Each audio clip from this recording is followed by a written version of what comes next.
Mis padres incendiaron su tienda y me inculparon para cobrar el dinero del seguro. Mi novia los ayudó para huir con mi hermano. Pero la justicia actuó, hoy están presos y su negocio es mío. Hola Reddit, prepárense, porque esta historia tiene más traiciones que una telenovela diurna y más giros inesperados que una novela de suspenso. Hablamos de mis propios padres intentando enviarme a prisión, de mi novia de 3 años eligiendo a mi hermano por encima de mí, y de una conspiración tan absurda que los investigadores no podían creer que adultos funcionales la hubieran planeado. Agarren algo para picar, porque esto va para largo. Tengo 26 años, soy hombre, y crecí como el segundo hijo invisible en una familia donde mi hermano mayor, Lucas, de 29 años, era tratado básicamente como realeza. ¿Conocen esas familias donde un hijo no puede hacer nada mal y los demás solo existen para sostener esa narrativa? Sí, así fue mi infancia. Yo era el hijo olvidado, el plan B, el que solo servía para que Lucas pareciera mejor en comparación. Crecer en la casa de los Rivera era como ser un extra de fondo en la película de otra persona. Lucas siempre era el exitoso a los ojos de mis padres, no porque realmente lograra algo notable, sino porque tenía un talento especial para hablar bien de sí mismo mientras hacía lo mínimo indispensable. Podía reprobar un examen y aún así convencerlos de que era víctima de un profesor parcializado. Podía chocar un auto y convertir la historia en una hazaña heroica por haber sobrevivido a una situación peligrosa. Podía llegar tarde a todo y aún así ser alabado por hacer que las cosas funcionaran. Mientras tanto, yo llevaba a casa calificaciones perfectas y me decían que debía esforzarme más, como Lucas supuestamente lo hacía. Me mataba en 1000 actividades fuera de clase y apenas recibía un gesto de reconocimiento. Ayudaba en la casa sin que nadie me lo pidiera y lo único que recibía eran críticas por lo que hacía mal. Para que entiendan bien cómo funcionaban las cosas, déjenme darles un ejemplo claro. Cuando Lucas tenía 16 años, chocó la camioneta de mi papá contra un buzón mientras enviaba mensajes. No fue un simple golpe, destruyó por completo el buzón, agrietó el parachoques y rompió un faro. ¿La reacción de mis padres? Le compraron su propio auto en menos de un mes porque, según ellos, necesitaba aprender responsabilidad teniendo un vehículo propio. Spoiler, no funcionó. También destruyó ese auto, en menos de 8 meses. Cuando yo tenía 16 años, conseguí un trabajo de medio tiempo embolsando comestibles en el supermercado local. Trabajaba todos los fines de semana y 3 tardes a la semana durante el año escolar. Ahorré cada cheque durante 2 años para poder comprarme un Honda Civic destartalado con 180.000 millas encima. La contribución de mis padres fue de $0. Cuando llegué a casa con el auto, su única respuesta fue: solo no esperes que paguemos el seguro ni la gasolina. Ahora tienes un trabajo. Mientras tanto, seguían pagando el seguro de Lucas, aun cuando ya tenía 19 años y había dejado un vehículo totalmente inservible. El favoritismo iba mucho más allá de lo material. Estaba entrelazado en cada aspecto de nuestra dinámica familiar. Cada conversación giraba alrededor de Lucas. Cada reunión familiar se centraba en sus logros, por insignificantes que fueran. Cada festividad terminaba siendo una celebración de lo que Lucas estuviera haciendo en ese momento. La Navidad, en particular, siempre fue una celebración de Lucas, conmigo relegado a un segundo plano. Todavía recuerdo una Navidad cuando tenía 14 años. La pila de regalos de Lucas estaba tan alta que parecía un exhibidor de tienda, una nueva consola de videojuegos, los últimos juegos, ropa de diseñador, un reloj caro y tarjetas de regalo por cientos de dólares. Mi pila consistía en 4 paquetes, un suéter 2 tallas más grande, un paquete de calcetines, una tarjeta de regalo para el supermercado donde trabajaba, muy creativa, mamá, y una copia de algún libro de autoayuda sobre alcanzar tu potencial. Nada de lo que había pedido. Nada que demostrara que supieran algo sobre mis intereses o pasatiempos reales. Cuando notaron mi decepción, mamá solo dijo: Lucas se gradúa pronto. Necesita cosas para su futuro. No importaba que yo también fuera estudiante de secundaria y tuviera mi propio futuro en mente. No importaba que les hubiera dado una lista real de cosas que quería, la mayoría incluso más baratas que las que Lucas recibió. Los dobles estándares se extendían a todo. Cuando Lucas sacó una D en cálculo, mis padres le contrataron un tutor, culparon al profesor, y tras una serie de quejas al director, lograron que le cambiaran la calificación.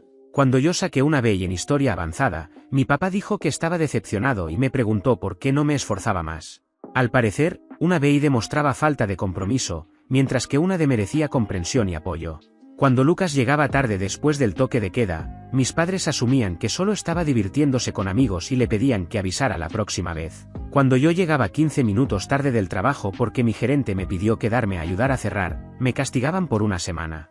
Evidentemente, el trabajo no era una excusa válida, pero la vida social de Lucas era sagrada e intocable. Todavía recuerdo una vez, en 10º grado, cuando ambos teníamos eventos el mismo sábado. Lucas tenía un partido de baloncesto, un partido normal de temporada regular, nada especial. Yo tenía las finales regionales de la Decatlón Académica, algo para lo que había trabajado durante meses. Adivinen a cuál asistieron mis padres. Ni siquiera fingieron estar divididos. Mamá solo dijo, Lucas necesita más apoyo. Tú estarás bien solo. Gané el primer lugar en mi categoría. Se enteraron 3 días después, cuando un vecino los felicitó por mi triunfo. El mensaje fue claro desde temprano, Lucas importaba, y yo solo estaba ahí para llenar espacio. Cualquier logro mío era recibido con indiferencia o crítica, mientras que los esfuerzos mínimos de Lucas eran celebrados como si fueran hazañas. Con el tiempo, simplemente dejé de compartir cosas con ellos. ¿Para qué? Lucas atravesó la universidad financiado completamente por nuestros padres, cambiando de carrera 3 veces y tardando 6 años y medio en graduarse con un título en negocios que nunca ha usado. Reprobó materias, repitió cursos y trató la educación superior como unas vacaciones prolongadas. Mis padres pagaron cada centavo de su matrícula, le compraron un auto para el campus, le daban dinero para gastos y cubrían el alquiler de su apartamento. Yo, en cambio, trabajé en 2 empleos mientras cursaba una carga completa de materias.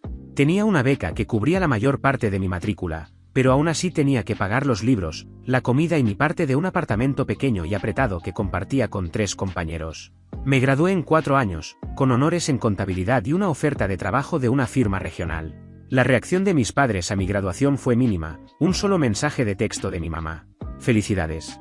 No olvides que la cena de cumpleaños de Lucas es el sábado. Eso fue todo. Sin tarjeta, sin regalo, sin una cena para celebrar. Solo un recordatorio más de que debía presentarme por Lucas.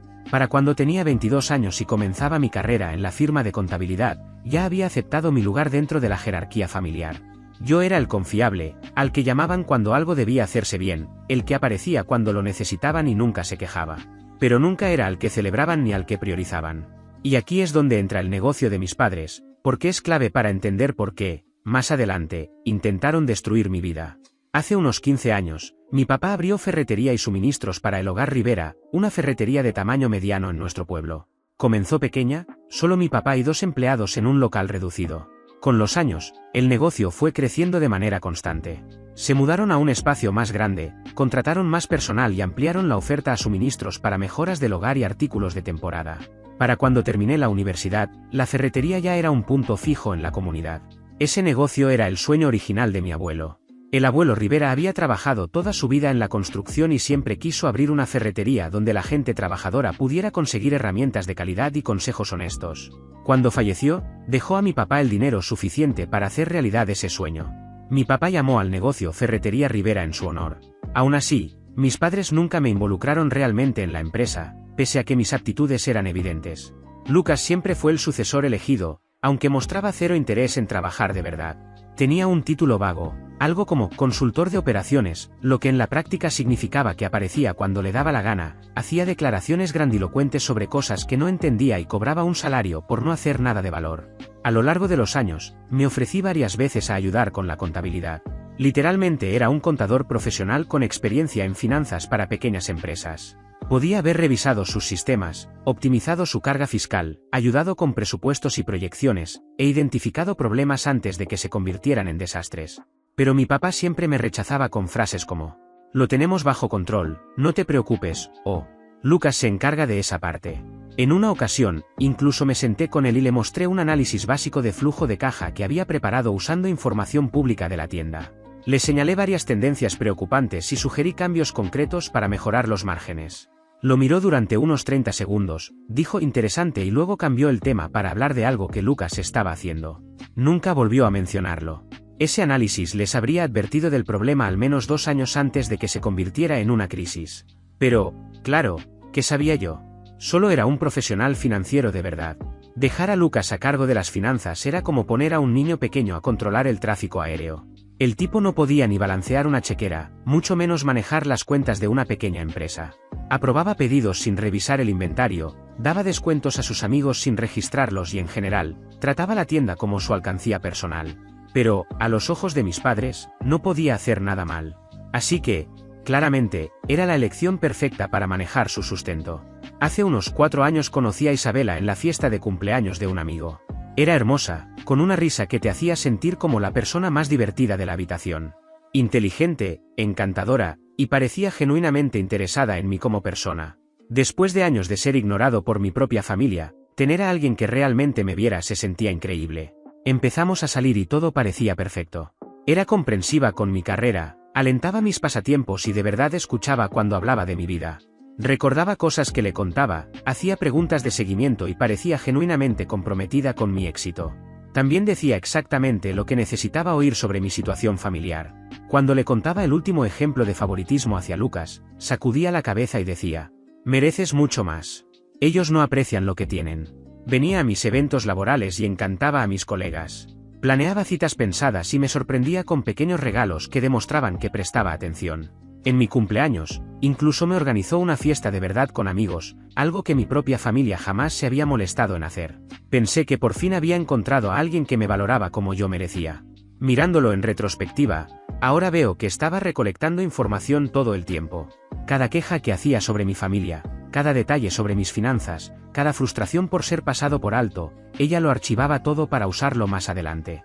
Estaba construyendo un perfil completo de mí, mis debilidades, mis inseguridades, mi relación con mi familia. Sabía exactamente qué botones presionar porque yo mismo le había mostrado dónde estaban. Pero en ese momento no lo vi.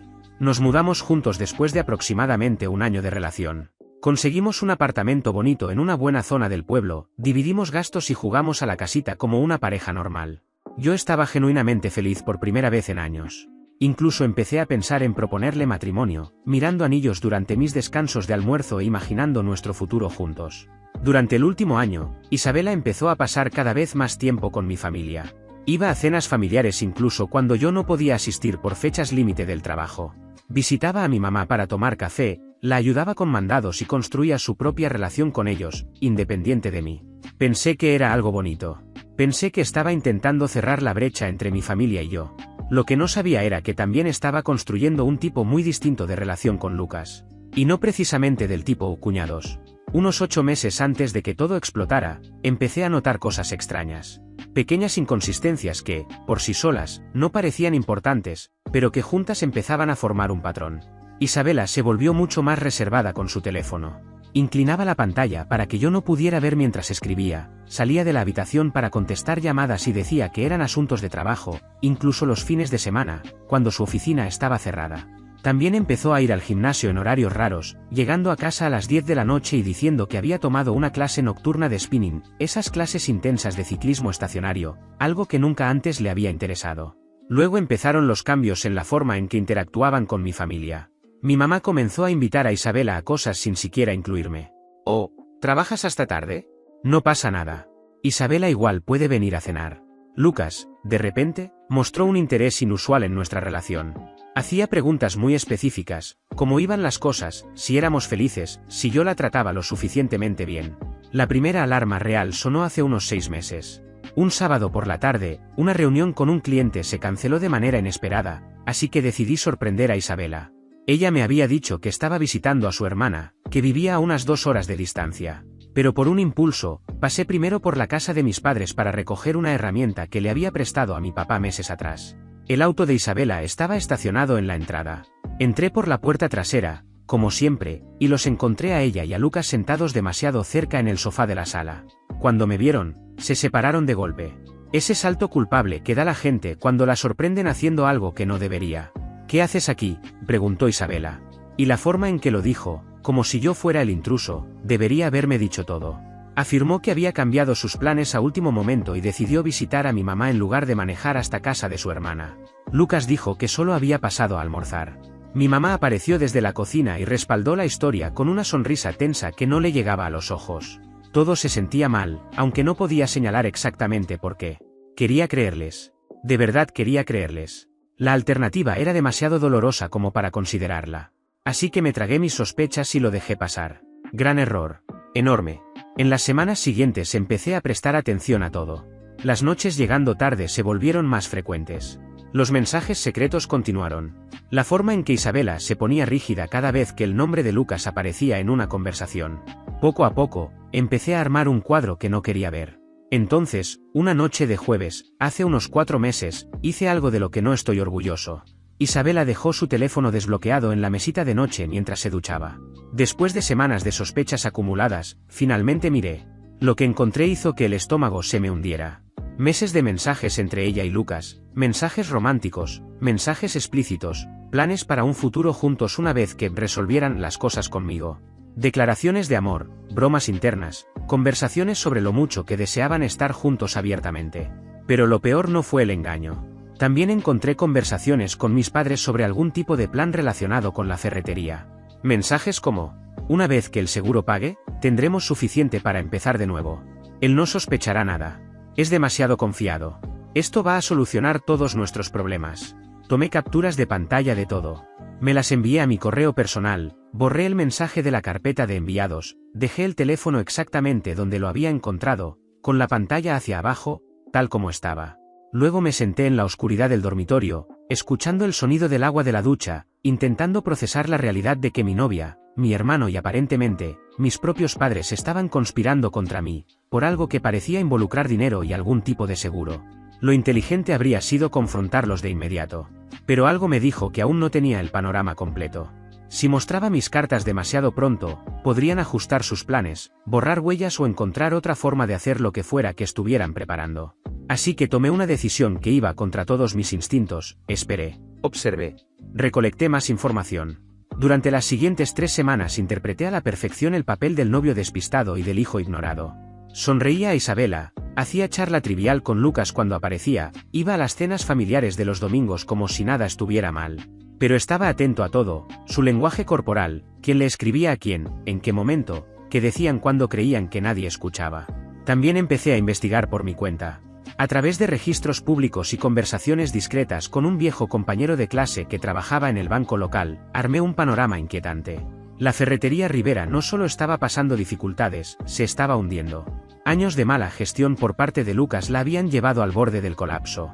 Habían pedido préstamos, agotado líneas de crédito y enfrentaban una ejecución hipotecaria del local en menos de 6 meses. Revisé los registros del condado, 3 avisos de embargo. Consulté la base de datos estatal de gravámenes comerciales, múltiples acreedores asegurados. Incluso pasé por la tienda varias veces durante el horario laboral, contando clientes y observando el flujo de personas. La mayoría de los días, el lugar estaba prácticamente vacío.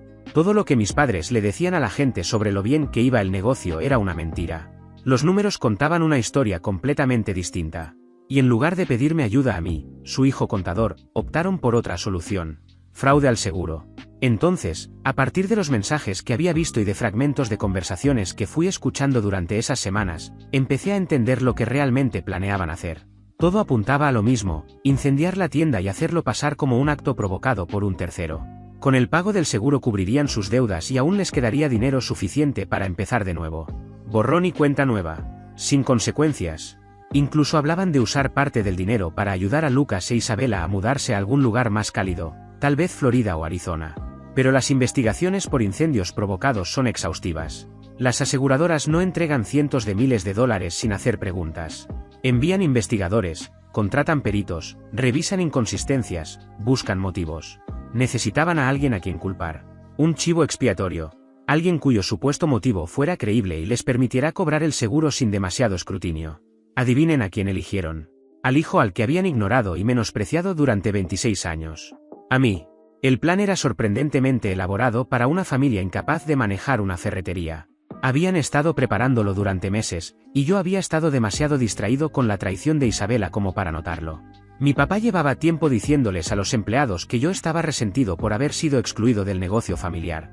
A proveedores les insinuó que su hijo menor tenía problemas de ira y había hecho comentarios inquietantes sobre la tienda. Mi mamá empezó a soltar comentarios a parientes, diciendo que yo estaba actuando de forma errática y que me sentía infravalorado. Lucas alimentó a Isabela con frases específicas para repetir si alguien preguntaba por mi estado mental. Estaban construyendo una narrativa. La del hijo amargado, ignorado, que finalmente estalló y se vengó del negocio familiar que lo había rechazado. El papel de Isabela era clave. Ella proporcionaría la coartada de Lucas la noche del incendio. Planeaban decir que habían estado juntos en un concierto en otra ciudad. También descubrirían pruebas falsas que apuntarían hacia mí, plantadas en nuestro apartamento. Después de que el seguro pagara y yo enfrentara cargos criminales, ellos desaparecerían juntos con su parte del dinero, dejándome pudrirme. La noche elegida para ejecutar el plan era un jueves, unas 3 semanas después de que descubrí los mensajes. Para entonces, Lucas supuestamente estaría fuera de la ciudad, usando el concierto como coartada, con Isabela a su lado. Mis padres estarían visitando a mi tía, a una hora en dirección contraria, estableciendo su propia coartada. ¿Y yo? Se suponía que estaría solo en el apartamento, sin nadie que pudiera confirmar mi paradero. Solo que ya no era el ingenuo que ellos creían. El día antes del incendio planeado fui a la policía. Entré a la estación con una carpeta llena de pruebas y pedí hablar con alguien sobre la prevención de un delito. El sargento de guardia me miró como si estuviera loco, hasta que empecé a explicarle lo que tenía. El detective asignado fue la detective Vargas, una mujer directa, de unos 40 años, con el gesto de alguien acostumbrado a lidiar con lo peor. Escuchó mi historia completa sin interrumpirme. Revisó las capturas de pantalla impresas, examinó la línea de tiempo que había preparado. Cuando terminé, se recostó en su silla. Déjame ver si entendí bien, dijo.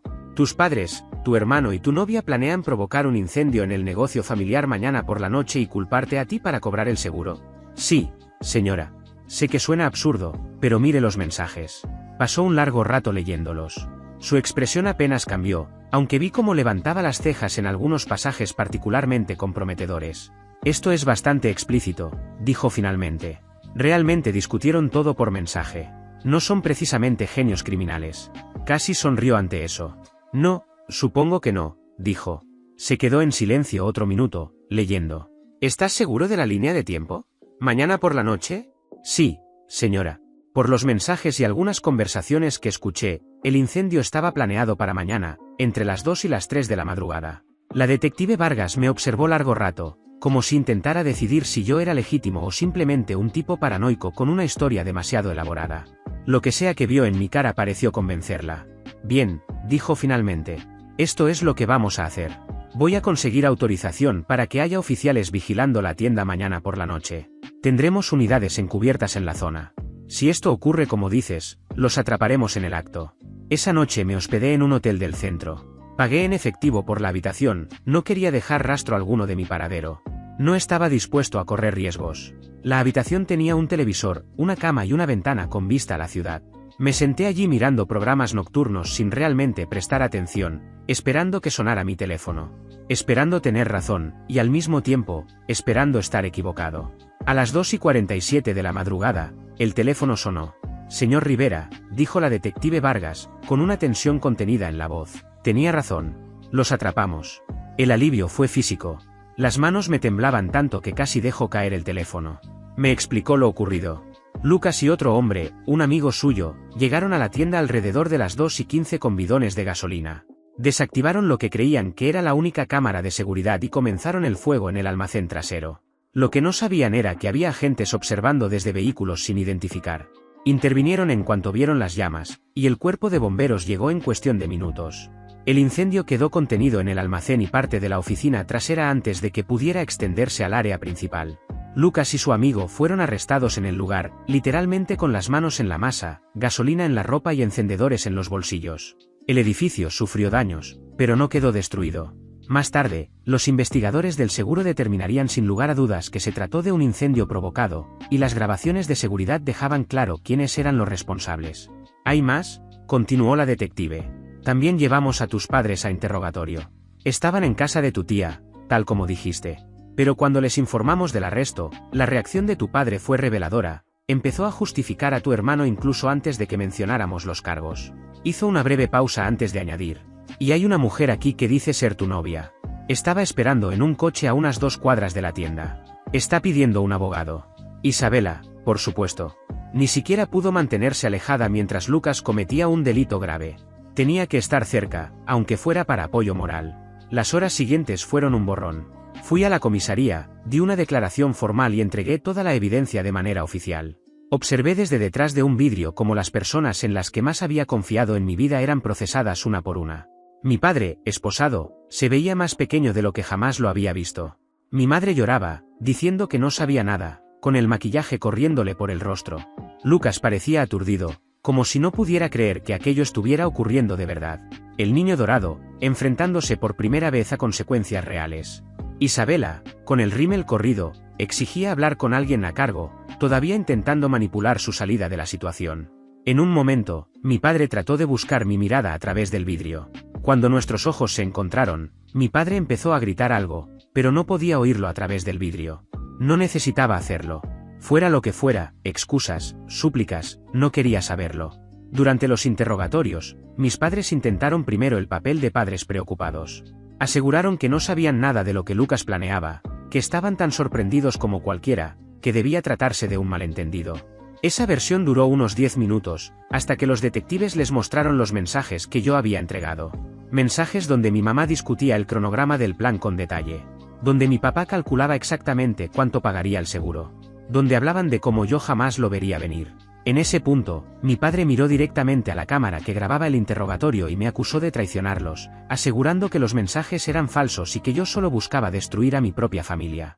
La detective Vargas me mostró ese clip después y me dijo que, en toda su carrera, pocos padres la habían impactado tanto. La evidencia contra todos ellos era abrumadora. Y aquí viene la parte que selló su destino. Mis padres cometieron un error crítico en su plan perfecto. Habían olvidado las cámaras de seguridad de la tienda. Años atrás, cuando actualizaron el sistema, creyeron haberlo configurado para grabar solo de forma local y borrar los archivos tras 30 días, sin respaldo en la nube. Pero se equivocaron. El sistema había estado subiendo todo automáticamente a un servidor remoto durante años. Cada conversación en la oficina trasera quedó grabada. Cada reunión entre Lucas e Isabela para coordinar detalles, registrada. Meses enteros de conspiración almacenados en un servidor cuya existencia desconocían. Los investigadores encontraron grabaciones de mis padres planeando cómo hacer que el incendio pareciera culpa mía, diagramas incluidos. Vídeos de encuentros entre Lucas e Isabela en el cuarto de stock entre sesiones de planificación. Mi padre ensayando qué decirle al seguro.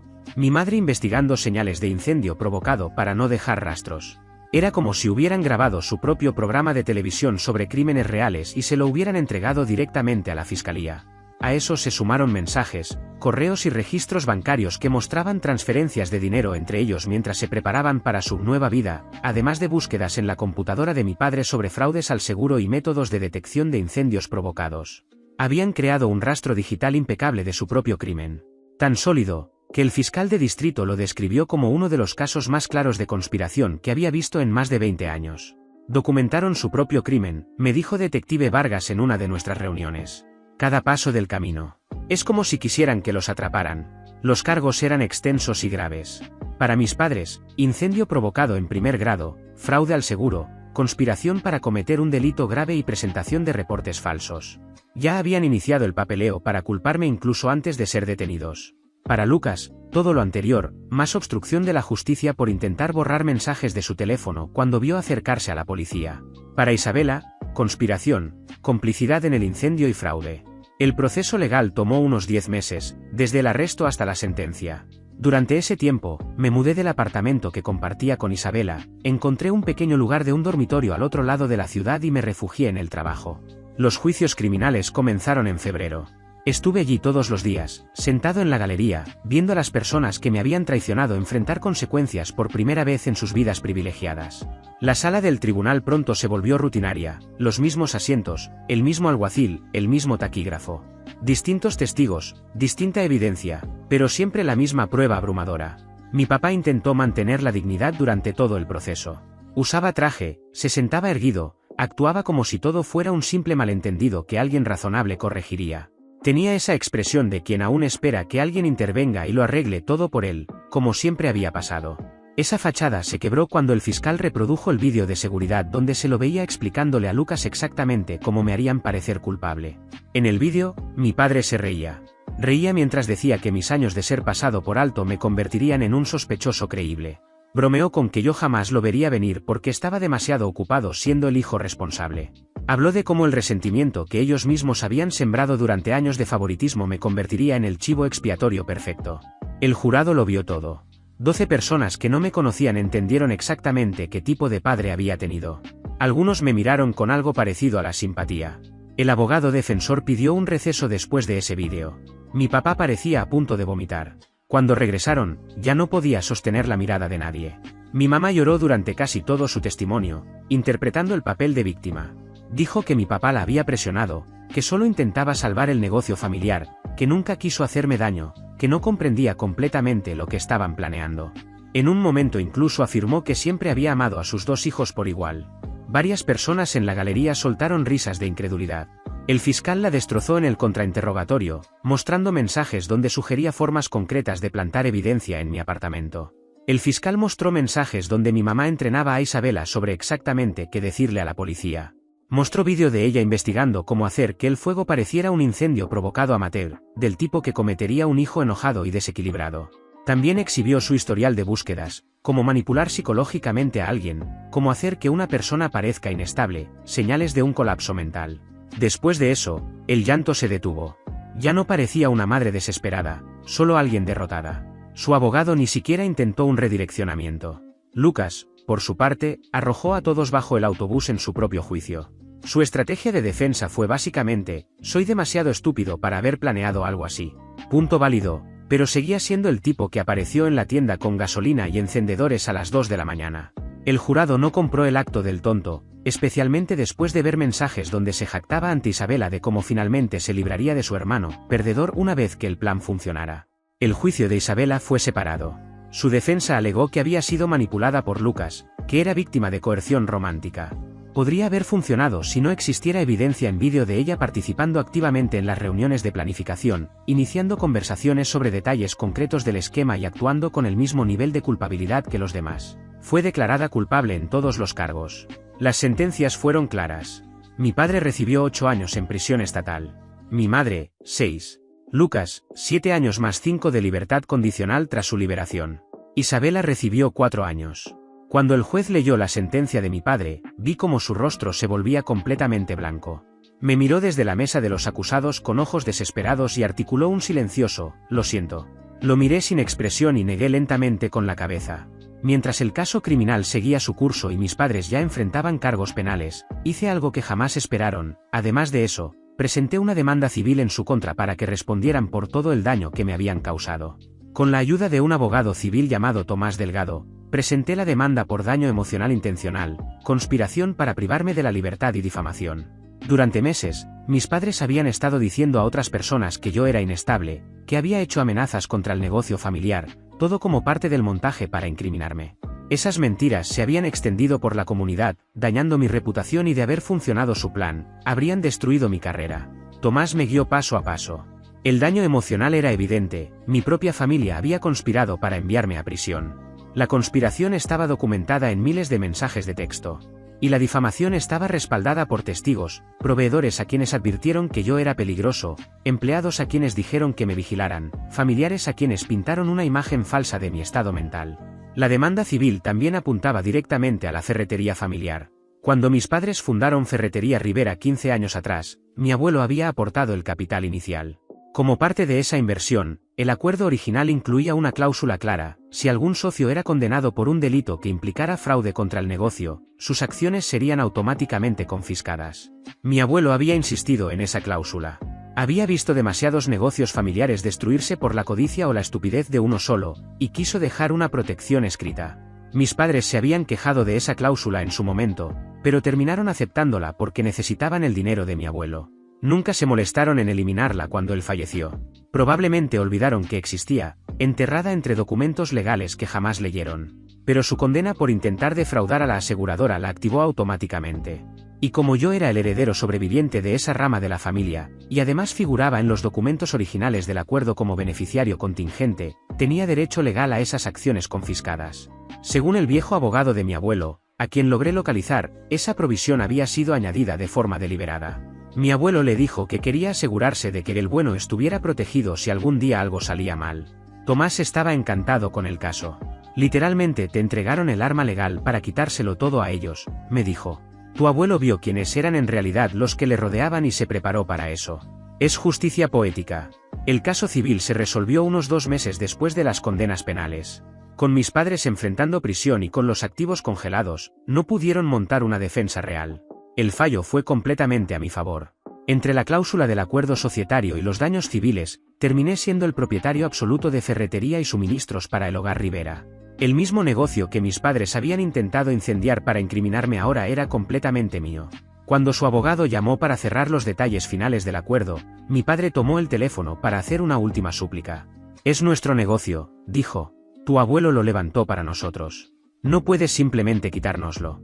El abuelo habría querido que yo lo tuviera, respondí.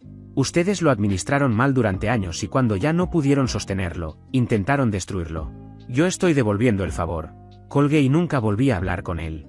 La tienda estaba en mal estado después del incendio y de años de mala gestión por parte de Lucas, pero no era irrecuperable. La aseguradora cubrió los daños del incendio. Irónicamente, como mi familia ya no era quien presentaba la reclamación, utilicé esos fondos junto con parte del dinero del juicio civil para renovar por completo el área afectada, contratar a un consultor para evaluar el negocio y empezar a hacer cambios reales. Primero, despedí a todos los empleados que habían sido cómplices del plan de mis padres. Un par sabían que algo pasaba y eligieron guardar silencio. Se fueron en menos de una semana.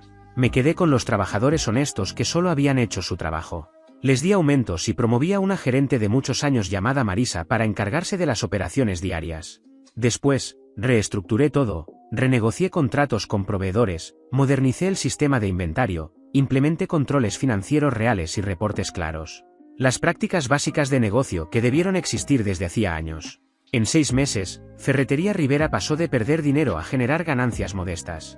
En un año, el negocio realmente estaba funcionando bien.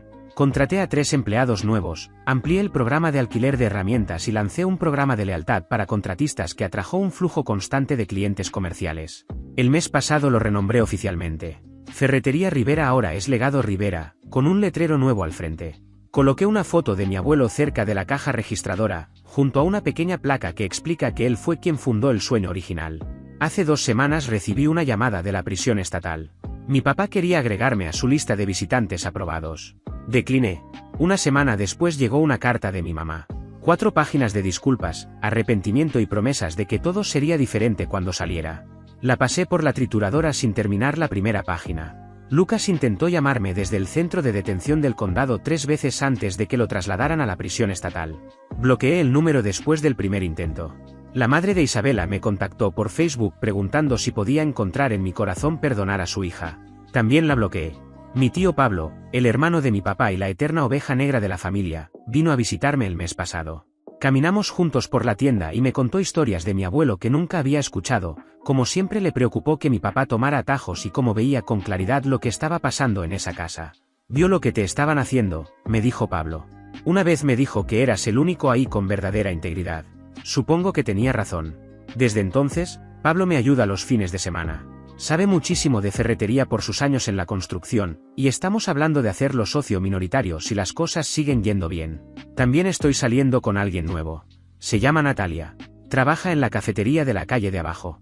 Llevamos viéndonos unos 3 meses. Conoce los trazos generales de lo que pasó con mi familia. No me trata como si estuviera roto. Lo estamos tomando con calma, y eso está perfecto para mí. La tienda tuvo su mejor trimestre histórico el mes pasado. Contraté a otro empleado de tiempo completo y estamos evaluando expandirnos al local vacío de al lado.